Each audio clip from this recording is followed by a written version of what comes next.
everyone, welcome to my work from home routine. So my day starts at 5 a.m. I roll out of bed and the first thing that I do is get a big glass of filtered water. So I'm here in California and my clients and brands that I work with are mostly on the East Coast. So I need to start my day immediately upon waking. I do a lot of social media management and content creation for certain brands, and a lot of that needs to happen first thing in the morning on East Coast time. So I'll spend the first 45 or 50 minutes of the day making sure all the posts that need to be posted for that morning have gone up, just checking in on all the feeds on the different platforms and making sure everything is okay.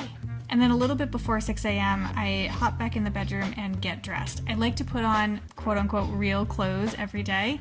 Because I start work so early, it helps me feel a little bit more awake and a little bit more in a working mindset. And I do throughout the day have several Zoom calls typically, so I do like to be dressed pretty nicely, at least from the waist up. Today I just picked out some high-waisted cropped denim pants and my thrifted jean jacket that I'm absolutely in love with. And in addition to putting on an outfit, I always like to put on jewelry every day as well.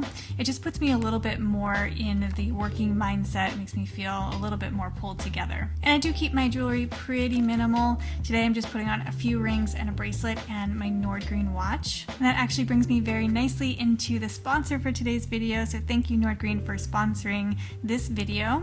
If you haven't heard of NORDGREEN, they're a Danish watch brand out of Copenhagen. And what I love about this company is that they really do care about people and the environment, and they ensure that everything from production all the way to delivery is super sustainable. Their packaging is made from upcycled plastic bottles and FSC certified cartons. And it's actually beautiful packaging. Murphy has a NORDGREEN watch as well, and he likes to actually keep his in the box. That's how beautiful the packaging is. And all of their shipping is carbon neutral, and they plant thousands of trees, which offsets the carbon emissions that are generated by their office that's out in Copenhagen. And to reduce waste, they refurbish a lot of their products, so back to the standard in which the watch can then be sold again, which is amazing. What I like about the NORDGREEN watch is the super simple and minimal design. I have the native style with the white dial and a 40mm size, and you can change out the straps super easily. So I have both the brown and the black vegan leather strap, and it only takes a couple minutes to change out the strap. It's really easy to do.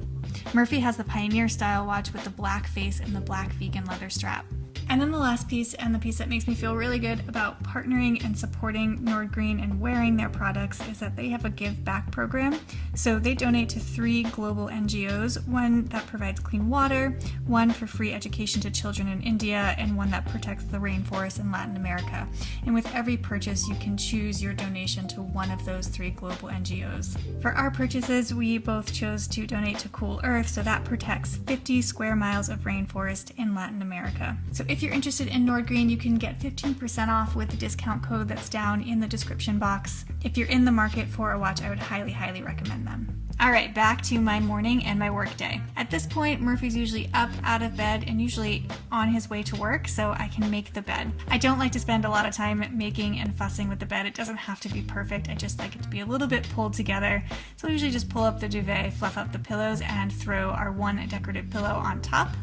And at this point, it's usually about 6 a.m. and I will head into my office for the official start of my workday at my desk. Because it's early in the morning, I do like to turn on my overhead light as well as open the blind so I can let some natural light in. So in this portion of my day, I like to start by reading and responding to emails.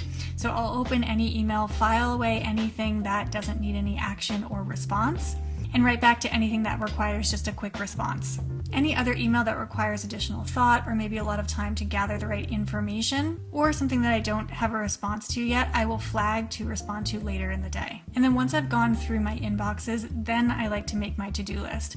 I find if I make my to-do list first and then look at my email, my to-do list seems a little bit out of date because a lot of things will have shifted and changed since the last time that I checked my email. And I like to do this in 2 chunks. There's one chunk that's more admin things that really just need to get checked off the list that I need to take care of in a day. And the other chunk of things is more deep thinking, creative work that's going to require space and time to get done. And then once I have my to-do list complete, I like to move that into a block schedule. So this is where I'll take each hour of my day and figure out what I'm going to get done when. I usually like to take a break around 9 o'clock. Not only is this the time when I start to get a little bit hungry, but also this is about noon time for all of my clients over on the East Coast, so it's around the time that they would be breaking as well. So for this morning's breakfast, I am mixing up a smoothie. It's my favorite smoothie today, so I'm doing frozen strawberries, half of a frozen banana, a few goji berries, a little bit of flaxseed meal, some ashwagandha powder, some green superfood powder, a handful of spinach, and some homemade almond milk.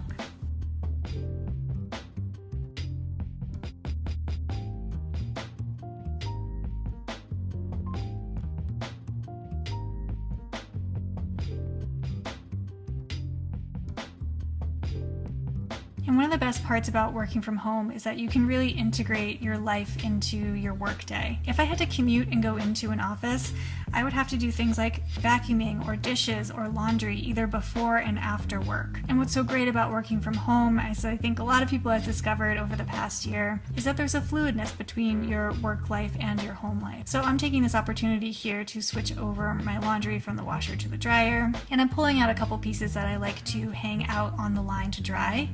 Mostly I like to hang out my yoga leggings. I find that it really extends the life of them if you don't put them in the dryer. So the other huge perk of working from home is that my little dog Gypsy doesn't have to be alone during the day, so I'm just taking some time to play with her a little bit, love on her, give her some pets and attention.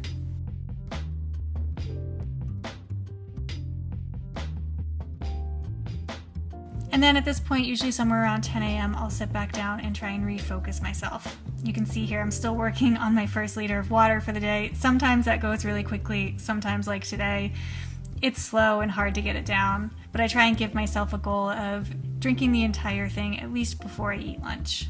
So I find this time of the day for me to be a good time for creative thinking and deeper work. A lot of the times I'll have a lot of the administrative tasks out of the way. My email will be pretty under control. I know that a lot of my social posts are up and running. So I can really focus in on those tasks that need a little bit more thinking and space around them.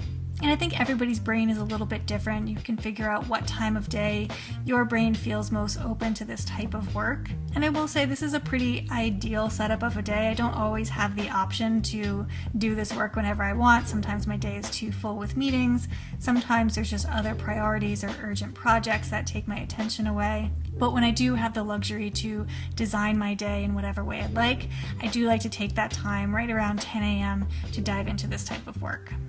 I do like to check in with my to-do list and my block schedule to make sure I'm tracking. Sometimes I'll move things around at this point, and I might have a better idea if I can get more or less done than I was anticipating. And then usually somewhere around noon, I just need to get out of my chair and away from my desk. There's a lot of things that I like about working East Coast hours while living on the West Coast, but going right from bed to work is not one of them. At this time of the day, I tend to start to feel a little bit stiff, like I need to go outside, like I need fresh air and movement. So I'll usually take a little break, go outside, maybe stretch my body out a little bit, and get a little bit of vitamin D.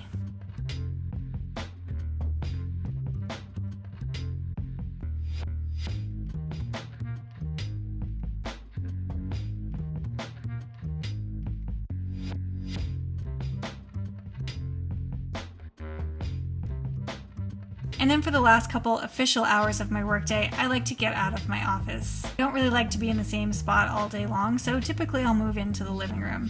And I find changing location helps me to refocus my energy a little bit, because this time of the day is by far my least productive time of the day. I try and leave admin tasks or things that are really easy to complete for this time of day, because I know that my brain just is not the most productive at this point in my day. I usually do have a hard time refocusing, so I always tell myself when I come back from that little break that if I sit down and focus for 1 hour, then I can get up and make some lunch. It helps me to give myself little bite-sized goals like that. So today for lunch, I'm just eating a little bit of leftover chickpea salad and topping it with some red clover sprouts that I grew and some blueberries from the farmer's market.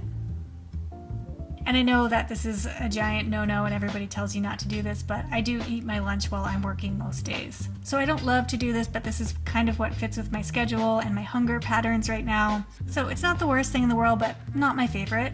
And then before I end my official workday somewhere around 2 p.m., I'll just do a last check of my block schedule and my to-do list and see if there's anything that I didn't get done or anything that needs to carry over into the next day, and start to make a skeleton of a to-do list for the next day.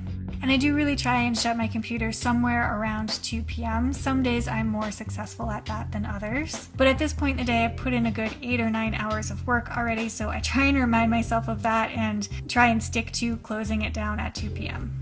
If you know me, if you follow this channel, you know I talk a lot about napping and what a big fan I am of napping.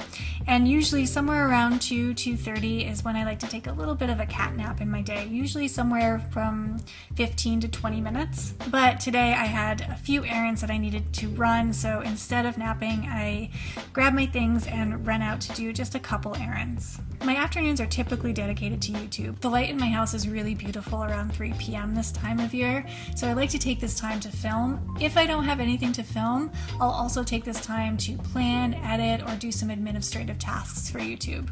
And then once that's done, I really do feel like I've completed my work for the day and I can start to focus a little bit more on myself. So a lot of times I like to carve out some time in the afternoon to do a little bit of yoga or go on a hike. Today I did about a 20-minute flow of yoga.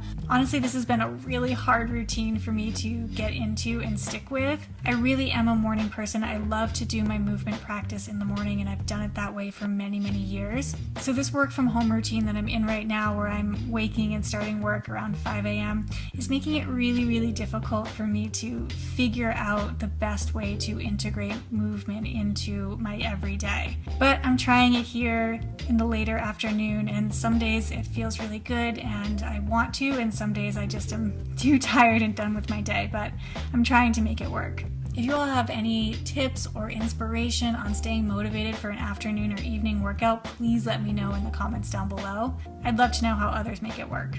And then the last thing before I settle in for dinner and an evening with Murphy is I take Gypsy for a walk. We walk out in the desert wash behind our house. Typically we'll walk somewhere between 2.5 and 3 miles, somewhere around an hour, hour and a half. And I feel like I do this as much for me as I do for her.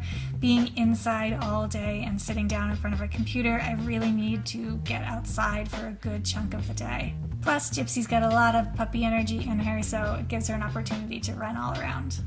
Thank you all so much for coming along for my work from home routine. If you have any questions or comments, please make sure to leave them down below. Give this video a like if you liked it, and I will see you on the next one. Bye everyone.